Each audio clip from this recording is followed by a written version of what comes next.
Yeah, hi. Morning once more. Thanks everyone for being here. We'll get down to this straight away.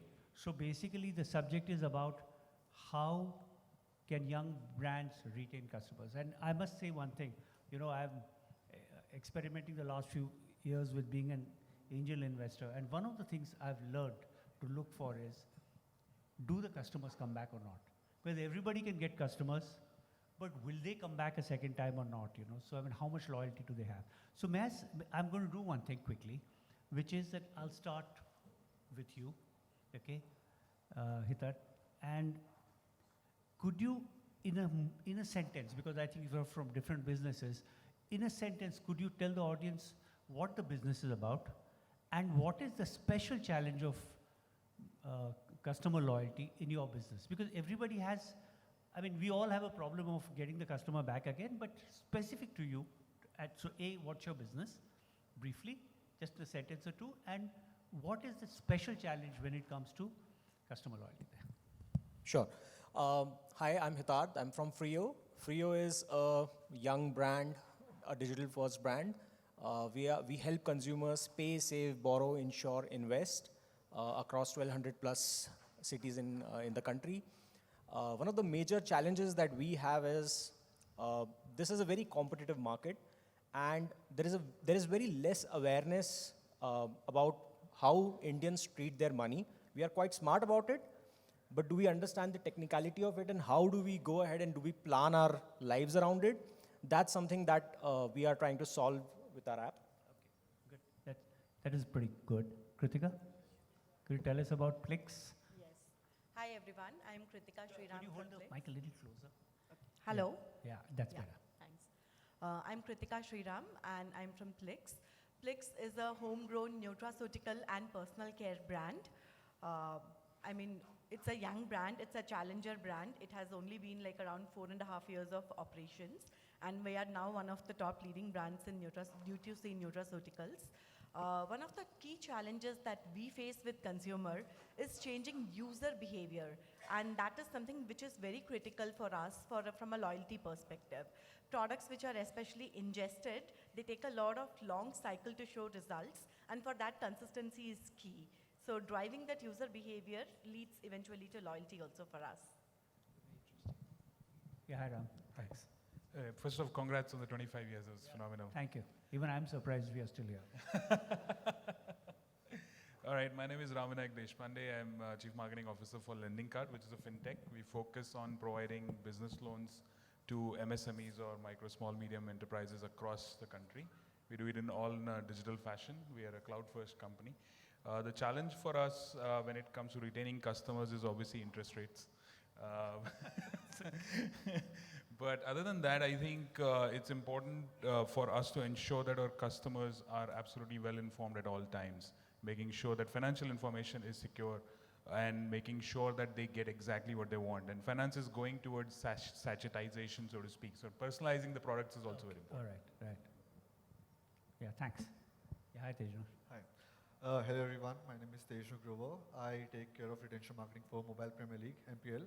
It's a competitive skill gaming platform where we offer more than 60 plus games.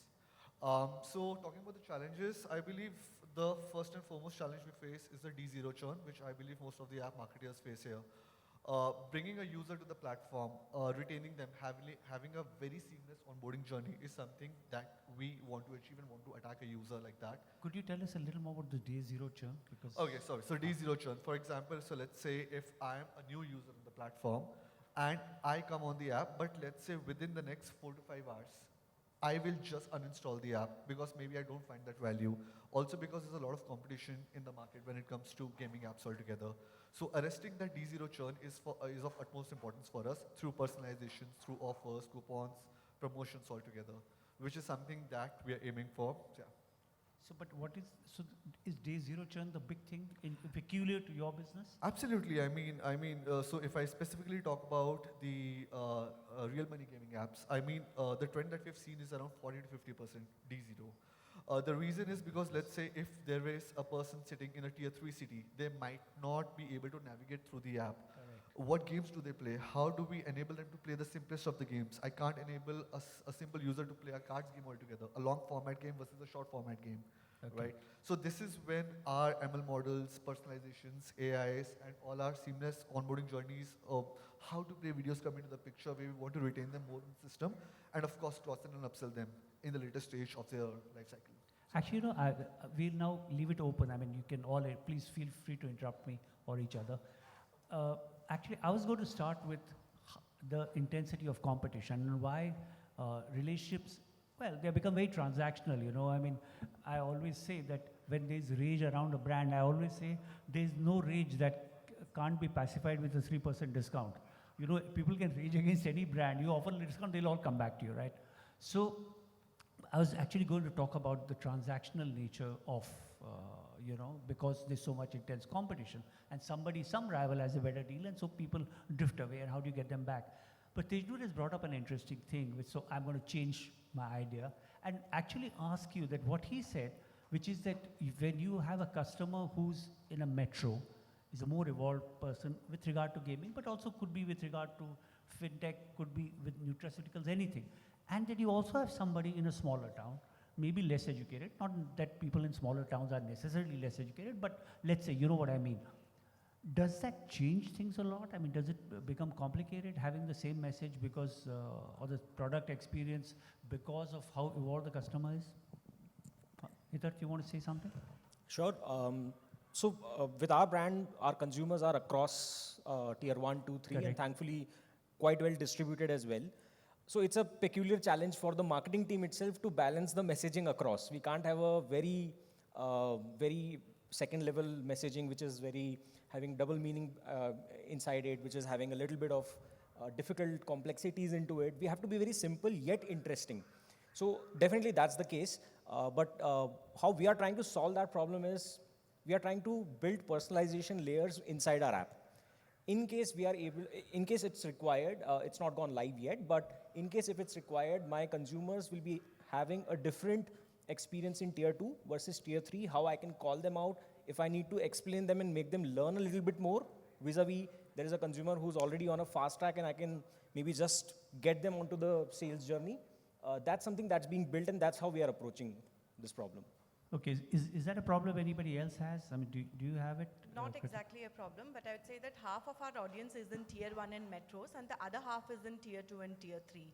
We don't necessarily change the communication for the customers. It is because, you know, what we have realized eventually after speaking with a lot of consumers is that the consumers in tier 2 are equally aspirational. They are not thinking that, you know, I need a product which is for my situation. Correct. They are so aspirational that they are looking actually at international benchmarks, international brands, and want it in their hometown. So, which is a fantastic thing, and hence we create that messaging which appeals to both the segments. Okay, so We have a reverse situation. which is We have better conversions in smaller towns and taluka places. The reason is because credit access in India is still a big problem. correct. You know, we have probably 70 million MSMEs registered with the government and many more businesses which are not even registered Correct. probably. Only 14% have actual access to organized credit because there are not enough banks, the branches or Okay. NBFCs or cooperative credit societies in different places. If you are in a small taluka place and there is only one bank or two credit societies and they reject your loan, where do you go? So having an access online, and because now with 4G, etc., they're easily able to access, we are seeing a lot better pickup of our services. Do you guys see a difference when it comes to brand loyalty? Because that's the subject. I mean, do you see a difference between, is there greater brand loyalty in smaller towns? Now, it's a generalization. It can't be the same across categories. I understand that. But are they more likely to be loyal, or there's nothing of the kind? Okay, so I think when I hear about loyalty as a word, two words come into my mind, which is the trust and safety. Now let's talk about gaming apps. For example, now the first step for a user would be to deposit money in the wallet. Now a tier 3 user will be very skeptical that, oh my God, if I deposit some money, will they steal the money from bank account? That's point number one. That's a trust factor. Then the safety. If I invest X number of rupees, what are my returns out of it, right? So in tier 1, like you fairly mentioned, that people are much more awoke. They understand the nitty-gritties of this particular industry altogether. However, it becomes a little bit challenging for us in tier 2 cities, tier 3 cities. Then we take a step ahead and teach them in vernacular languages, maybe Tamil, Kannada, Bengali, Gujarati, Punjabi for that matter, because we want to build that trust factor and loyalty with them, Correct. incentivizing them, giving them those offers and promotions. And this is a way of us saying thank you to them for staying and sticking to the platform. So there's some levers that we pull here and there within the user journey to make them, to ensure that stickiness. Okay. So as startups, okay, there are several things you could do to try to keep the customer, okay? I don't know if you heard Mr. Hargave's address earlier, but they are investing in playing a game at some other level, and they also have very deep pockets, which most startups don't have that kind of thing, right? You got only so much. You can say, listen, I'm going to build such a sexy product or service that people will stay with me, okay? But that costs money, right? You can drop your price and say, I'll become attractive and get them to stay with me. So when you look at in your different situations, when you look at where do you put the money, what is it? Because like pricing is the easiest thing to compare, right? Oh, you're selling it for 10, but he's selling it at 9. I can immediately switch, right? How do you decide where you have only so much money and only so much time? What do you do to, maybe keep the customer, or at least tempt the customer to consider coming back to you twice or thrice? Sure. So see, we are in a very complex situation and a problem because we have multiple products with different consumer mindsets. One mindset is that I am hungry for credit, give me money. Another mindset is that, okay, I want to invest, or I want to, let's say, start small with just 10 rupees investment and see how it goes, right? So we are disproportionately investing into technology to deliver that kind of an experience to different cohorts of customers and personas that exist in our universe and our segments. But the challenge comes there only, that how well are we able to hold to the promise with which we attract a customer from top of the funnel. Correct. Right? Because once the customer walks into a room and sees a bouquet of products, and now he's like, okay, I came for something else. Now I'm spoiled by choices. Let me just figure this out.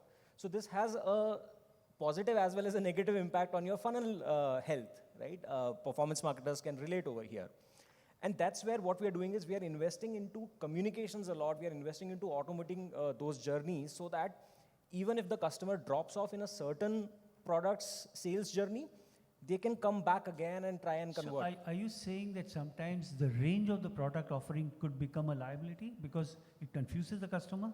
Not really. Because the intent of the customer at top of the funnel is different. And once they come and figure out the value proposition, now it kind of like makes it a little bit of a challenging task for marketer to convert. That, okay, how, of course, I want to convert the customer in all the products. That's what my KPI is. Right. But there's a certain balance, there's a certain experience that needs to be given. We should not go all gung-ho into sending 20 notifications to the same customer that, okay, convert on product A, B, C, D, E, F. Right? So that's the challenge. That's a very interesting thing. Even I think in your, Kritika, in your space, right? It's relatively a new space, correct? Yeah. And people have a, let's say we were discussing this, like post-COVID, there's an interest, in wellness and health, but equally they don't know so much about it. So how do you decide how far you should go or how much you should show? It's really like I come to eat a certain thing and then I see a buffet. And basically I end up window shopping and I go away, right? How do you deal with it? That's a very, very interesting question. The sheer assortment, say, in a Nutra category today, which has exploded massively post-COVID, is like dizzying. For every single concern, for so many things, you have multiple products which can actually address the concern. In that, to help the customer navigate and to make their experience also better, the initial communication to get them to, for example, our website is a simple message. It's a problem solution kind of a thing. But once they come onto the website, yeah, as you rightly said, it's a buffet. How do you help them choose? That is where we aim to guide the customer also, and we have devised a lot of product recommendation quizzes which have been made in consultation with doctors, nutritionists, skin specialists, etc. That's an interesting thing. Yeah, So okay. what a customer can do is that A, B, C, D, highlight each of their concerns at every step, and it's a very, very elaborate thing also. And in the end, we give a personalized recommendation because, there have been numerous studies which show that, if you offer too much of a variety to the consumer, they will sample things, but they might not buy the things eventually. So It's, you know, simplifying that journey is very I important. was just now reading about, on websites. So we just redesigned afaqs, and we used to have an endless scroll, which a lot of websites have, okay?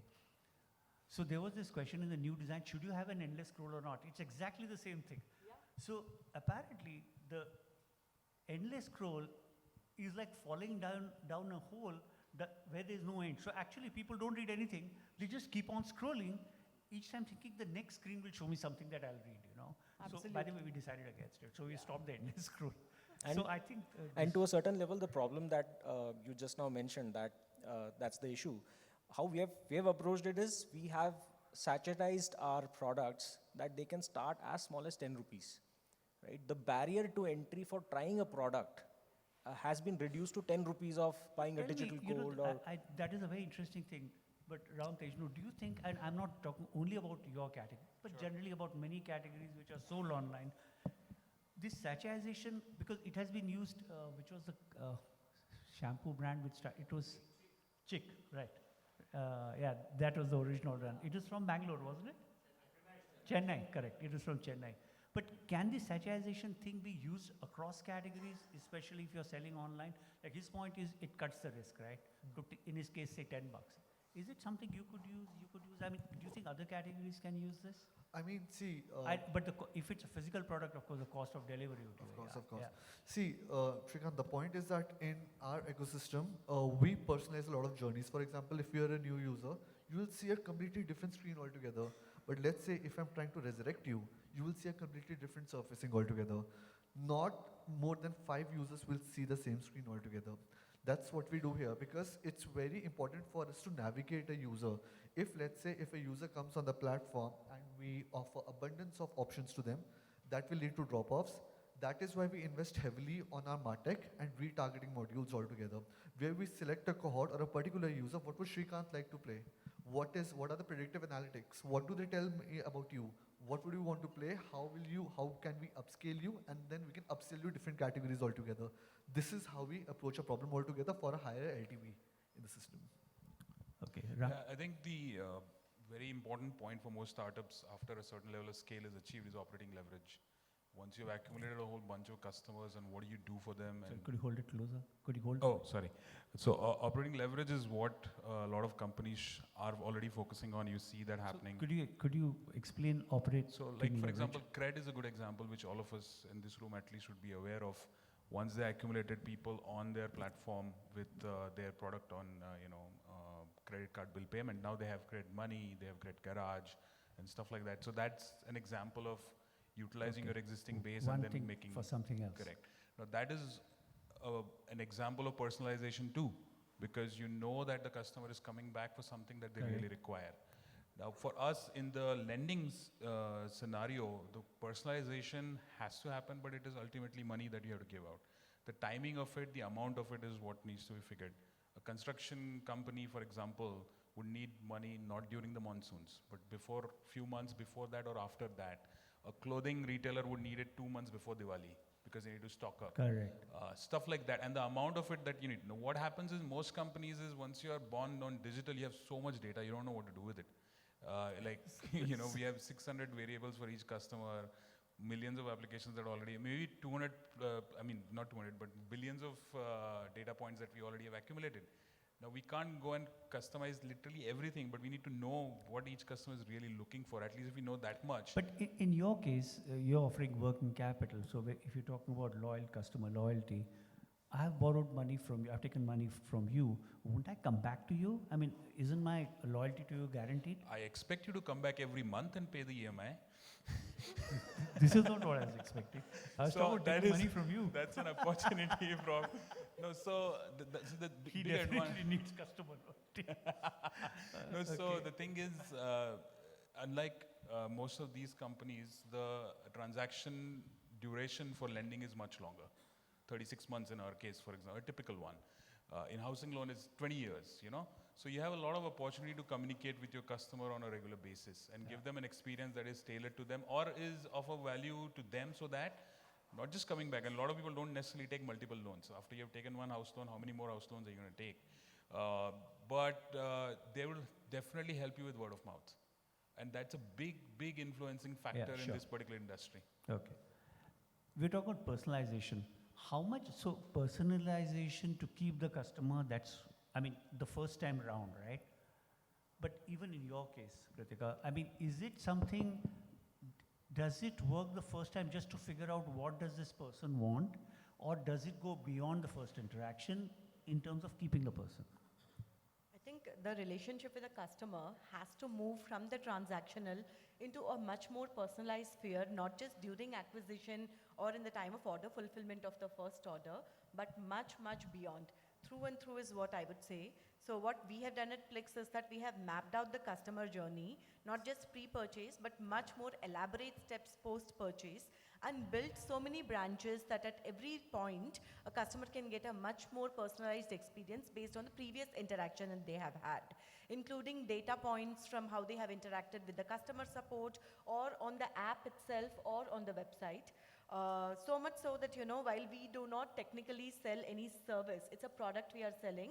But for our customers, we have provided a personalized diet plan, curated one, which they can access after they buy any of our nutritional products. They can again put in a lot of their current symptoms, whatever parameters about their health, and they will get a daily recommendation, which is free of cost, which many others charge a few thousands. So ruining somebody else's business, huh? I need it.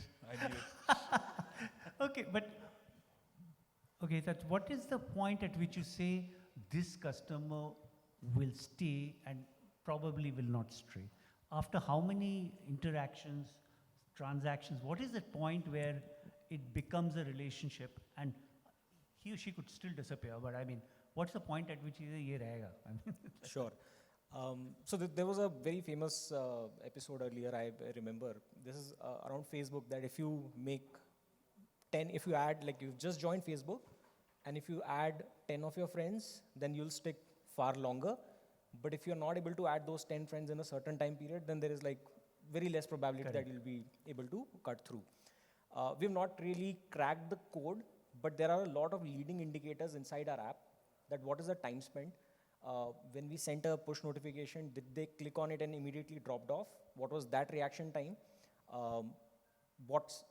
If we have sent a lot of push notifications by the middle of the month, has it turned into a uninstall? So that is something that helps us kind of keep a measurable approach to consumers who have already reached to a certain level. how many variables are there in this? Around 15 Okay. variables are there, but this also depends on what cohorts are there. If somebody who's, as you said, that somebody who's already in the funnel with a certain kind of a lending that's already going on, then they really don't mind being communicated multiple times. Correct. But somebody who's yet not matured to that level and just exploring it, we don't want to overdo it as well. Yeah, sure, I So- understand. Tejnoor, in your case? Yeah, I think for us as well, like rightfully how Hitarth and Kritika also mentioned, for us as well, we take an omni-channel approach here. Now, for example, now let's say if a user, in the gaming industry, how it happens, if a user stays active in the first 7 days, we know for a fact a user is going to come back. Now let's divide the cohorts. There is a high roller. I know for a fact if I want to interrupt you for a minute. Do customers come for one game? They come for multiple games. Because let's say Most people play more than one game? yes. So our average data says a new user plays more than 5 games, even if they don't know how to play, because they want to try their luck. Where do I win? Oh, Then really? okay. So for example, now let's say if you are a Rummy user, Rummy player, okay, you will say, okay, I know this game. Let's try 3-4 more games.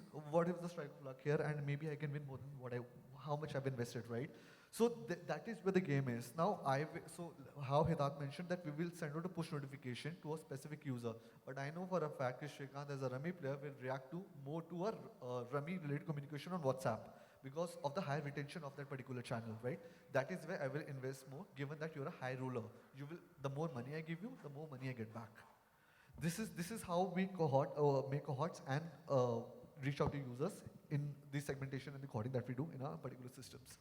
Moreover, the ML models also suggest us that, let's say if a user has already absorbed our money, let's say if I try to reach out to the user, will it come back? It depends on the gameplays. What is the last game that they played? If I know it's a simple game and they're just coming back to play a simple game, I can't bet on that user. I would want them to upsell them, which is not possible there. So I would want to, let them play organically, and my bigger users, which play bigger formats and long formats, I would want to incentivize them more and upsell them more to different categories. Okay, you know, we've got 5 minutes and 20 seconds left, so I'm going to ask you from there, from that side, let me start. What did you believe about customer retention when you started this journey, which proved to be wrong? I mean, I what thought are the stuff you got totally wrong? And now you look back and you say, I wish I'd known. Sure. I thought it would be very easy. I'm doing my job. Customers will get retained. It's a piece of cake. But the moment I jumped into it, I realized there are multiple layers to it, and marketing is not as easy as it looks like. Okay, were there some real bloomers you made in the beginning, apart from your faith in the customer? Yeah. So see, eventually we learned. Honestly speaking, we've burned our hands. We have had our learnings, but thankfully we have not repeated our mistakes. So that's Yeah. been a Okay. good culture internally. So a lot of A/B testing has gone into really trying to crack the code that, okay, what's happening, what should we do, how should we approach our daily executions. And it's a very execution heavy job, but still that helps us to retain the customers better. User experience is something that we have been scientifically approaching it. That, okay, this particular design in our app has given us X level of retention vis-a-vis another level of design with certain different parameters. How is that worked out? If not, okay, let's quickly shift it to the previous one. So that's been our culture. Kritika, what about your confession now? So a lot of marketers will think that giving discounts, throwing money at the problem will solve. We realize no, it does not. To retain customers, just giving higher and higher discount is just like digging your own grave. And why? They will not Is it because appreciate- basically they expect now this is the only reason they'll come back to you for? Or they're waiting for the next drop? Exactly. That should really not happen because many times people will hold their purchases. Like it's a common phenomena across all e-commerce that Correct. before a BBD or a GIF, people will hold on to their purse strings. You will see the traffic go down and everything because they know a big discount is coming. So rationing out the discount and using it properly as a strategic lever and not just that, you know, discount is the only thing which would make my customers come back. Okay. Improving the quality of experience and giving that moment of delight for the customer. That has to be the key thing on which a customer keeps coming back. Discount is like, it's good to have kind of a thing. Okay. Ram? Loads. But I think a big one, and I'm sure Pranesh is here right now, he's going to catch me after the thing because he would tell me, I told you so 4 years ago, it's that we figured that not everything is got to be digital. You know, so because you would expect that the customer, especially returning customer, would fulfill everything online and all that. That doesn't, and that's what it's normal, right? Because we all of us may be very digitally savvy, but when it comes to filing our ITR, we run to a CA, right? Yeah. Because we don't want to make a mistake. We don't, you know, make sure. Same thing is about when people are applying for a business loan, unsecured business loan, and that, and they want to be sure, like, यार किसी से बात करवा दो. एक बार समझ लेते हैं सब ठीक तो है ना यही देना था क्या कुछ और चाहिए नहीं whatever, you know, stuff like that. So you have to have a assisted flow, you want to call it, or you want to have a mix of strategies when you are communicating that to customers. I must tell you one thing, you know, I have to interrupt just for a minute, that possibly the most highly valued Indian online company is I don't know the holding company, but it's the company that owns Naukri, okay? InfoEdge. Yeah, InfoEdge, I'm sorry, InfoEdge. So they have a very large stake in Zomato, they have, I think, 99 acres, they have a bunch of properties, but their big ones are Naukri and now their stake in Zomato. Policy Bazaar. Thanks for reminding me. So actually I had not really planned to talk about it, so I remembered something. So I saw Naukri when they started and Monster had come into India and that was like the big gorilla, you know, they thought they would crush Naukri. And they were totally online. And Naukri figured that in India, you're talking about 99, 2000, 2002, they figured offline would work. They hired, if I remember, 800 sales guys, and Monster was playing online. And Naukri sent everybody to every gully. I mean, sales guys would fight, ye gali meri hai, yahan pe mat aao, like that, right? I mean, I'm exaggerating, but fundamentally, they beat the pants of everybody else just by going offline. You know, so You got to have a mixed strategy. It's sure. not one size fits all. Of course. Tejnoor, what something that you believed in and did not turn out to be true? Yeah, I think we all have the Indian mentality, paisa feko, uske baad let's look for the return. So I think overly incentivizing user was a big problem for us. We forgot to focus on the product interventions and product journeys and MarTech, and we only focus on incentivizing a user, which came biting us in the end. Because there's a lot of competition, users will jump from one platform to another. What will make them stick is the product which they will come, number of games, and how easy those games are for them to understand. So this is what we're focusing on right now. Fabulous, yeah. We've got 15 seconds left, so I don't think I can ask you for questions, but please do, hound them off stage with any questions that you might have. I think there's really a great conversation. The big thing, if I was to just sum up, is one is the fact that, get the product right, delight the customer. Don't, just because you got funded doesn't mean you need to offer discounts or throw money. Yeah, and perhaps one thing is that don't offer too much too early, because instead of seeming like a feast, it might end up with just window shopping and the person might just leave. Okay, fabulous discussion. This is really great. Thank you very much. Thank you so much.